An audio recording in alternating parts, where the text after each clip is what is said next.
กราบสบายดีและสวัสดีเด้อพ่อแม่พี่น้องเบิดสุขุสุขคนเนาะบ่ว่าสิอยู่ในประเทศและก็ต่างประเทศพี่น้องเอ๋ยก็ยินดีต้อนรับเข้าสู่ช่องบ่าวเตียงทองชาแนลอีกแล้วพ่อแม่พี่น้องมื้อนี้ก็บ่าวเตียงได้รับข่าวด่วนพี่น้องเนาะทางผัวกล้วยผัวชาวกล้วยนั่นแหละบ่แม่นดอกพี่น้องเราอยู่น้อยกว่าบ่าวเตียงเนาะโทรมาบอกว่าชาวกล้วยคลอดลูกแล้วว่าซั่นเนาะตอนนี้อยู่ห้องหมอแต่ว่าบ่มีรถกลับบ้านพี่น้องเอ้ยเงินก็บ่มีว่าซั่นโอ้โทรบอกว่าเตียงกำลังออกจากบ้านพอดีก็เลยสิเล่นไปรับเรามาส่งเฮือนก่อนพี่น้องเอ้ยอยู่ห้องหมอพุ่นแหละห้องหมอ109พุ่นแหละพี่น้องเอ้ยเนาะ ตอนนี้บ่ฮู้ว่าเป็นจังได๋แต่ว่านั่งท่าชะลออยู่บ่จักพี่น้องเอ้ยจักเป็นผู้หญิงผู้ชายลูกเพิ่นก็เนาะพี่น้องเนาะไปรุ่นไปเบิ่งไปชมนํกันบ่เตียงก็หาสิรับฮู้ข่าวพี่น้องเอ้ยจักมานำรถไผเนาะเราก็บ่โทรบอกเลยไปพี่น้องไปเบิ่งน้ำกันลูกสาวกล้วยผู้หญิงหรือผู้ชายเนาะพี่น้องเนาะโอเคพ่อแม่พี่น้องตอนนี้ก็มาเตียงมาฮอดลงห้องหมอเป็นที่เรียบร้อยพี่น้องเนาะนี่แหละพี่น้องอยู่ข้างในนี่แหละโอ้โหอยู่ใส่สาวกล้วยใส่เนาะสาวกล้วยนี่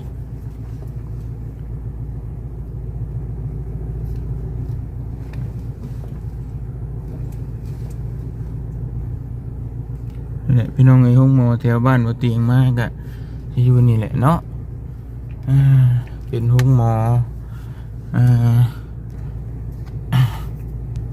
ที่แถวบ้านนอกบ้านนาเขามักมาพี่น้องเลยราคาก็ย่อมเยานี่โปรเพงปันใดเนาะดูใส่นอกบาทปกติก็ตึกตัวนี้พี่น้องเลยเป็นตึกพิเศษเนาะเป็นห้องพิเศษนะพี่น้องผู้ใดข้างคืนข้างอยู่นี่ก็ได้เนาะเป็นตึก2 ชั้นเพิ่นก็ตึกเป็นห้องธรรมดาพี่น้องเลยแล้วก็เพิ่นสร้างใหม่อยู่พุ่นก็มีเนาะตึกพิเศษจะคืนเท่าไหร่บ่เตียงบ่ได้ถามพี่น้องเลยโอ้ผู้พี่น้องเลยอยู่ฟังตึก2 ชั้นพุ่นแหละเนาะไปนี่ตึกพิเศษเป็นเฮ็ดใหม่พี่น้องเลยเนาะแต่ส่วนหลายสิบ่พอกันเฮ็ดมาสำใดก็บ่พอพี่น้องบ้านคนเจ็บคนป่วยหลายขนาดเนาะโอ้เจ้า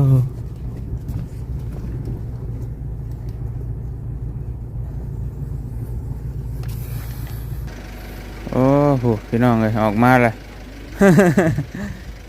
สบายดีโอ้โธ่คอยเด้อพี่น้องบ่คือว่าในใดแบบไปขลุ่นกันอยู่ทุกศาลาเมื่อคืนบ่เมื่อคืนนี่บ่นี่แม่นมืดว่านนี่ก็น่าจะออกบาง2 โมงโดยมารถยังกันน่ะจ้างรถคือบ่ฮู้บ่ยังเลยอ๋อเอารถหมอมาเลยเดี๋ยวเอาเงินให้ขึ้นเอาไปขึ้นก่อนได้อยู่บ่ค่อยเด้อพี่น้องเลยโอ้ยเขียวเบิดเดามาห้องเด็กน้อยฮะบ่หน้าไหวเบิดหัวอ้าวโอ้พี่น้องเอ้ยเบิ่งผู้หญิงหรือผู้ชายน่ะคือกลับไว้แท้เพิ่นว่าเพิ่นให้กลับได้บ่เพิ่นว่าคันโล่งแบบไปเลยแบบเฮาถ่ายยัง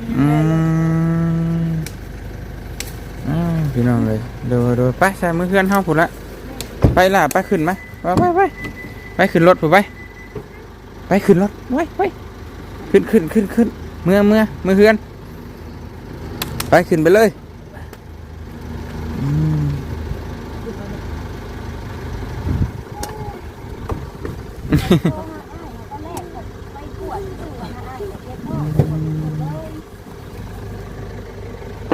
ไปพี่น้องเลยเดินทางกลับกันบ้านนี่โอ้เนาะคือว่าเป็นได้ไรน่ะน้ำคำมัน เลยแบบเพิ่นเอาบ่ได้นะ อืม แต่เพิ่นบ่ยอมให้มา โยมไม่มาพวกของหมอนอยู่ทุกชลานะ สร้างเว้าเฮ้ย บ่เอ่ยถึงเพิ่นเพิ่นให้มีแต่ว่า อืม มา เพิ่นบ่อยากมาส่งเลยบัดนี้เพิ่นให้หารถเองแล้วบัดนี้มันเดิกแฮงแล้ว คือบ่โทรหานี่ เพราะว่าอันนั้นได้อ้ายมันขมังแล้วเรียนอ้ายบ่ทัน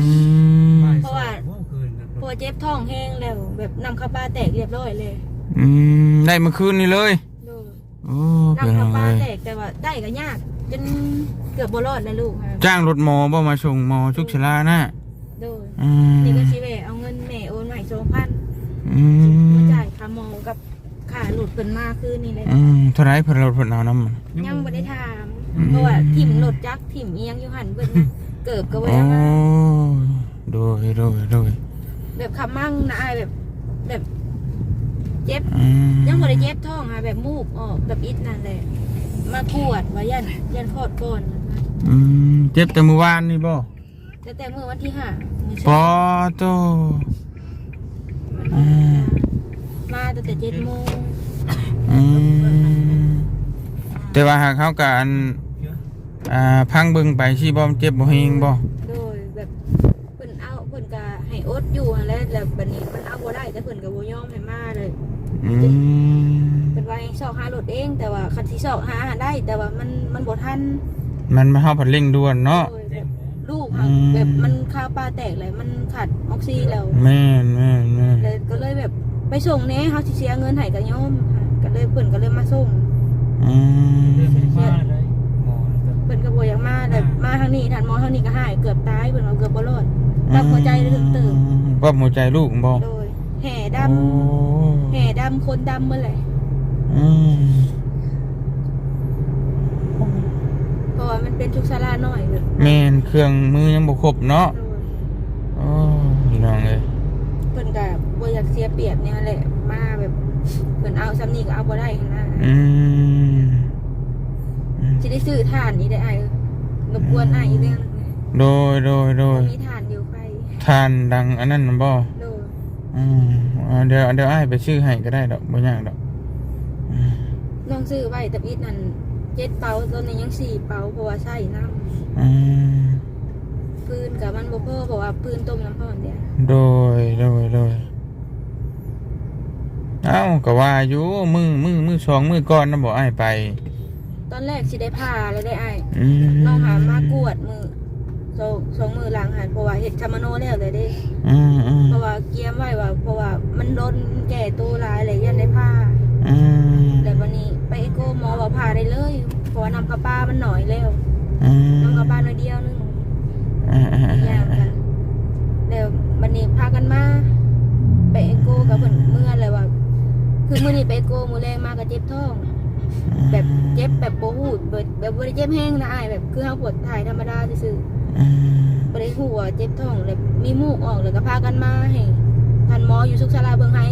โดย แต่พอดีมันเจ็บแบบหุ่มๆแล้วบ่ได้กลับมาเฮือนแล้วนอนถ่ายอยู่หั่นเลย ประมาณจักชั่วโมงมันจะออก กะเฮิงนั่นแหละมืดมือกับ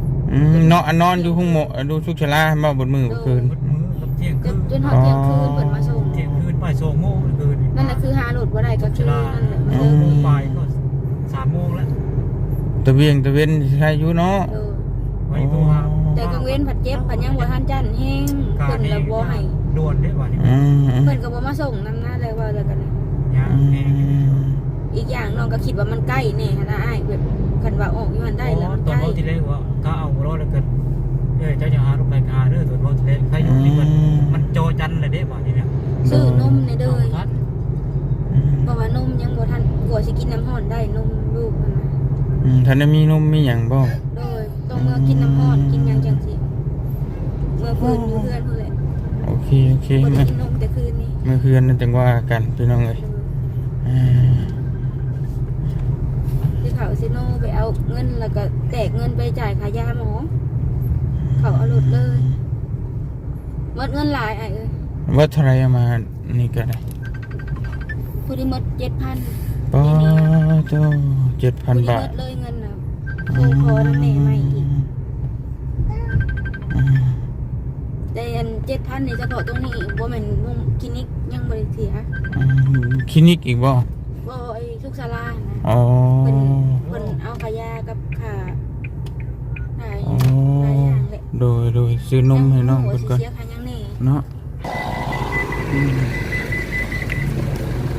สบายดีอันนมเล็กตัวเย็นให้แน่2กล่องเบอร์1ซื้อนมให้สะกล้วยลูกสะกล้วยกันพี่น้องเลยเนาะโดย2กล่อง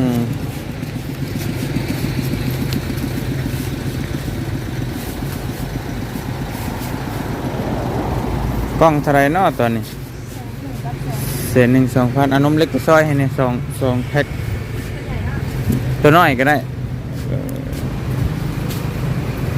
เป็นเท่าไหรเนาะ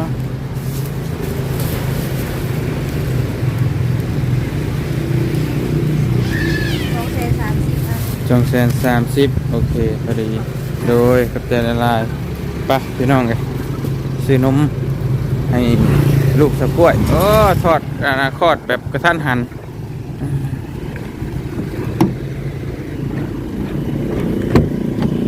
อึ๊บ เด้หัวกับอัน อึ๊บเด้อนมอีหล่าน้อยพ่อม หัวกับโดนคืนนี้ ผู้หญิงหรือผู้ชายลืมถามละ ผู้หญิง ผู้หญิงก็ได้แต่ผู้หญิง เอาเด้หัวกับเกิด มารขนาด ก็เป็นนั่นแหละ บ่ ทั้งโปกทั้งเป็นแผลเพราะว่าเพิ่นคุมงัดเด้เอาเหล็กบ่ได้ใช้ถุงมือ โโถ่เนาะอีหล่าน้อยเอ้ยเกือบบ่รอด คันยังอยู่หั่นน่ะบ่รอด เพิ่นปั๊มหัวใจบ่ โดยมาพี่เพิ่นปั๊มหัวใจก็ชั่วโมงหนึง ตั้งชื่อบุญรอดซะ เดี๋ยวพี่น้องเอ้ย ยังบ่ทันได้ตั้ง เอาเดี๋ยวจังว่ากันพี่น้องเอ้ย เสียงแห้งเมื่อคืนนี่ เนาะ น้องก็เมายาอีกเพราะว่าเพิ่นใช้ยาไอ้ สัก ตันเสื้อยาอีหยังแบบน้ำข้าวปลาแตก สักยาให้ลายเนาะโอ้พี่น้องเอ้ย เกือบบ่รอด เกือบเป็น โอเคพี่น้องตอนนี้เราก็ฮอดสุขศาลาเป็นที่เรียบร้อยเนาะกสิเวะอนาจายค่ารถพี่น้องเอ้ยค่าพยาบาลเพิ่นอยู่สุขศาลานี่แหละให้เสากล้วยก่อนพี่น้องเอ้ยเนาะ น้องเขาบ่ลงหรืออะไร ไปรถจักรก็มาจอดใส่รถจักรมาพี่เลยบ่เมื่อวาน พี่เลย โอ้ ต้องนั่งรถจักรมาดิ โอเค อย่าลืมเกิดเด้อบ่มีเกิด รถจักรแล้วจอด จักรแท้ อืม รถจักรก็ติดพอแห้งกว่าสิได้บ้านนี่ก็ โอเคน้องบ่ลงกะยาเนาะถ่ายอยู่รถนี่แหละไปอ้ายลงไปถามเพิ่นดูค่าหมกค่าหมอเท่าใดนี่แหละพี่น้องไอ้สุขศาลาประจำหมู่บ้านเนาะเป็นเอารถส่วนตัวเพิ่นไปส่งเมื่อคืนนี่โดยสบายดี โดยสบายดีในหมอท่านหมอบ่เอารถอันส่วนตัวไปส่งบ่เมื่อคืนค่าไม้ค่ามือบ่ได้เอาบ่โอ้แล้วแต่สิให้เพิ่นอันค่ารถเท่าไรจากค่าน้ำมัน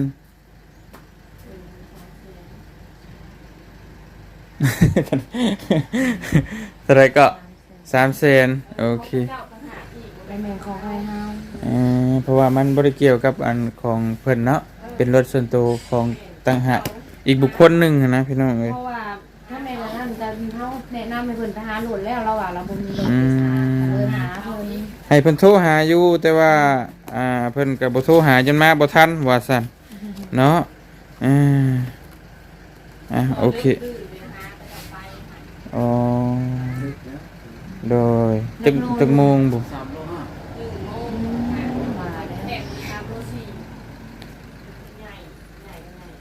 โดยอันเว้าได้ไปยังเอ่ยขามือ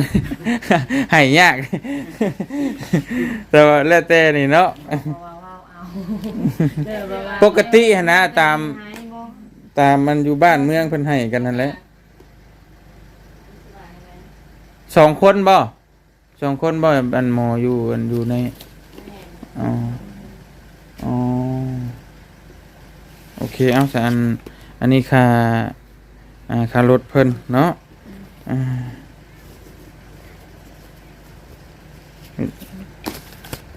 เอาซั่นเฮาสิให้คนละแสนได้ซะเด้อโดยทางเอื้อยเพิ่นเนาะสบายดีเอื้อยเพิ่นอยู่นํกัน2 คนโดยจักสิว่าได้ใดพี่น้องเอ้ยเนาะเพิ่นก็บ่ว่าเพิ่นก็บ่ว่าเท่าไรมีแต่ว่าได้แต่สิให้เป็นน้ำจิตน้ำใจเนาะโดยทางเฮาก็มาซอยเพิ่นนั่นแหละพี่น้องเอ้ยก็สิให้เอื้อยคนละแสนเด้อเด้อโดยเอ้าโดยขอบใจหลายๆคือกันที่ช่วยทั้งครอบครัวสกล้วยเพิ่นเนาะไปซั่นนั่นแหละมีหยังอีกบ่ข้างคาติดเพิ่นบ่ เอาแม่ โดย เอาแล้ว โดยไปซั่นเฮาสิกลับพี่น้องเอ้ย พ่ออ้อมอีหยังนั่นแหละยันไว้สักอย่างยังหาไม่ได้ โดย มีโถงคันตัวใดมันน่าจะกระถิ่นกระจูดทีม โดยไปเรียบร้อยแล้วพี่น้องเอ้ย ดีใจแล้วพอไท อื ย ม เรา ลูกเราก็ชิ้นใหญ่เติบไป 3 แม่นเลย อันเจ้าสิขี่รถจักรเมื่อบ่จันเฮาสิเมื่อถ่าเด้อไปพี่น้องเอ้ยบ่เตียงก็สิฟ้าวไปเวียกต่อเนาะมาส่งสกล้วยเพิ่นก่อนโอเคไปกลับบ้านนี่ก็ได้เสียอันน่ะค่ารถให้เพิ่นน่ะเพิ่นเอา300,000เพิ่นน่ะบ่แม่นรถเพิ่นค่าน้ำมันเพิ่นนั่นแหละ300,000กี่พี่น้อง ค่ะยังบริเสีย ค่ายานี่เพิ่นมาแล้วแต่สิให้เพราะว่ามันเป็นมันสุขศาลามันเป็นของรัฐบาลพี่น้องเพิ่นซอยอยู่แล้วเนาะค่าไม้ค่ามือก็ได้แต่สิให้น้ำใจเพิ่นว่าซั่นมาเตียงก็ได้ให้เพิ่นคนละแสนกีบเนาะให้เพิ่นเว้าเพิ่นก็บ่เว้าเนาะเพราะว่ามันเป็นของรัฐบาลพี่น้องเอ้ยมันบริการฟรีนั่นแหละคำสิเว้าได้รัฐบาลเพิ่นซอยอยู่แล้วแต่ว่าเฮายังให้น้ำใจเพิ่นในสิทธิ์น้ำใจที่เพิ่นจับเพิ่นบายลูกเต้าให้นะก็แล้วแต่เฮาสิให้เนาะโอเคไปพี่น้องเอ้ยก็เลยเอาให้เพิ่นคนละแสนเนาะน้ำจิตน้ำใจเพิ่นพี่น้องเอ้ยไปเดินทางต่อส่งเสากล้วยอยู่เฮือนพุ่นแหละพี่น้องบ่เตียงก็สิพาไปเวียกต่อเนาะไปซื้อที่ให้น้องแต่บัดนี้พี่น้องเอ้ยโอเคพี่น้องฮอดเรียบร้อยเดี๋ยวให้น้องเปิดประตูให้แป๊บนึง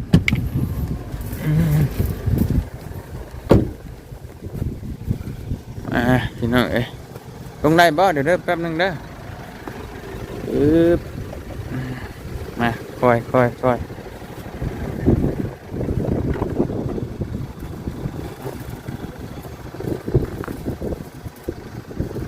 กดอันนี้นะโอเคแต่ว่าค่อยเดี๋ยวถือหัวลูกนะ โอเคไปให้อย่างงี้ใช้อัน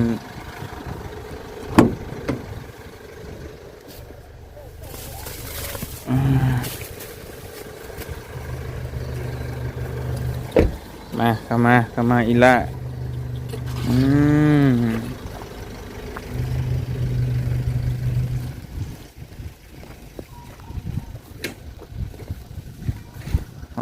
มันอยู่ไฟแล้วพี่น้องเอ้ยบัดนี้อยู่ฟืนอยู่ไฟอยู่เฮือนพี่แหละบาทนี่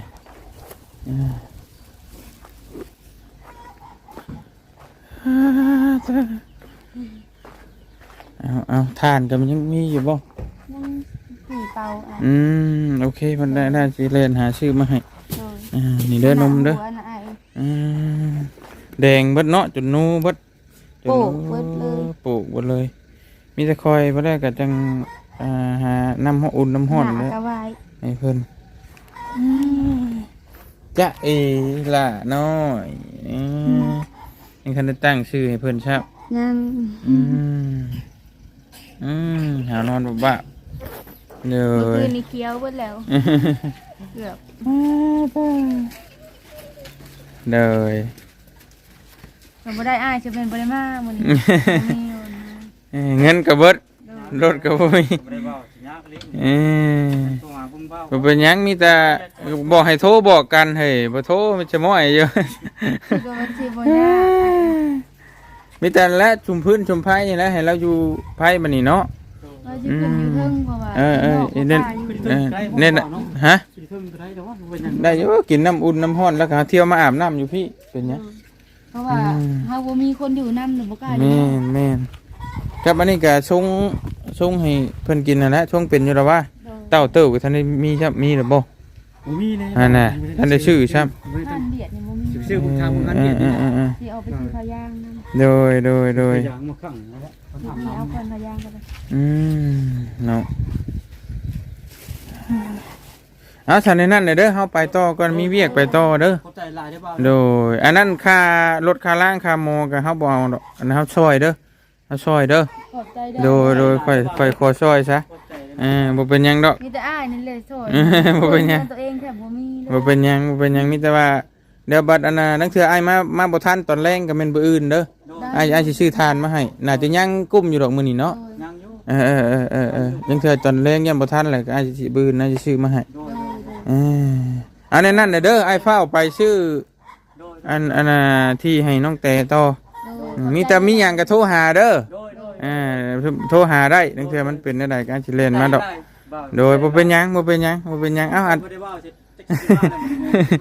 ว่า ซูมไฟนั่งให้เพิ่นอยู่ไฟซะเนาะ โดย ไปก่อนเด้อสกล้วยเด้อ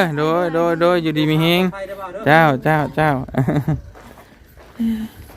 ไปพี่น้องเอ้ยบ่เตียงกับเฝ้าไปเรียกต่อเพราะว่าสิไปซื้อที่ให้น้องแต่เพิ่นพี่น้องเอ้ยอยู่ทางบ้านโน้นสันเพิ่นแหละเพิ่นเพราะว่าในบ้านเพิ่นก็ถ่ายอยู่เนาะฮะเกิบบ่โอเคลืมเกิบโดยไปจังว่ากันวันพี่น้องเอ้ยไปพี่น้องเอ้ยเดินทางไปต่อเพราะว่าทั้งในบ้านเพิ่นก็ถ่ายอยู่เนาะพี่น้องเนาะแต่มาทั้งอันน่ะสกล้วยก็โทรหาว่าไปหุงหมอแล้วไปคลอดลูกเอารถทุกศาลานี่ไปส่งว่าซั่นพี่น้องเอ้ยแต่ว่าเพิ่นก็บ่มีเงินมีคำจ้างเขารถกลับมาว่าซั่นค่าโมก็บ่มีก็เลยโทรหาบ่เตียงก็เลยแล่นเอาเรามาส่งก่อนเนาะทั้งในบ้าน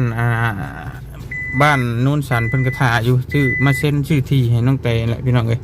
บ่เป็นหยังดอกเนาะเดี๋ยวก็บอกเพิ่นเอาว่าเฮาติดเวียกพี่น้องเอ้ยไปพี่น้องเอ้ยต้องขอบคุณพ่อแม่พี่น้องเบิดชูคู่ชูคนเนาะที่เข้ามาติดตามรับชมคลิปบ่เตียงจนจบเด้อพี่น้องเด้อสำหรับมื้อนี้ก็ไปรับบักกล้วยสาวกล้วยพี่น้องเอ้ยมาตาห้องหมอเพิ่นคลอดลูกได้แล้วเรียบร้อยเป็นผู้หญิงเนาะพี่น้องเนาะแต่ท่านได้ตั้งชื่อดอกจักชื่อหยังก็ได้จังว่ากันอีกต่อไปพี่น้องเอ้ยตอนนี้ก็เอาคลิปแบบเร่งด่วนก่อนเนาะฟ้าวบ่เตียงก็ได้ยังบ่ได้ถามรายละเอียด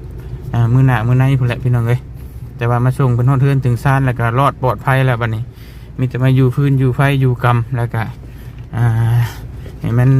แผลมันแห้งมันเศร้าแล้วก็แม่นแล้วเนาะพี่น้องเนาะเอาไปแล้วพี่น้องเอ้ยไปเจอกันคลิปหน้าอีกพี่น้องเอ้ยไปซื้อที่ให้น้องแต่ก่อนบาดนี้พี่น้องเอ้ย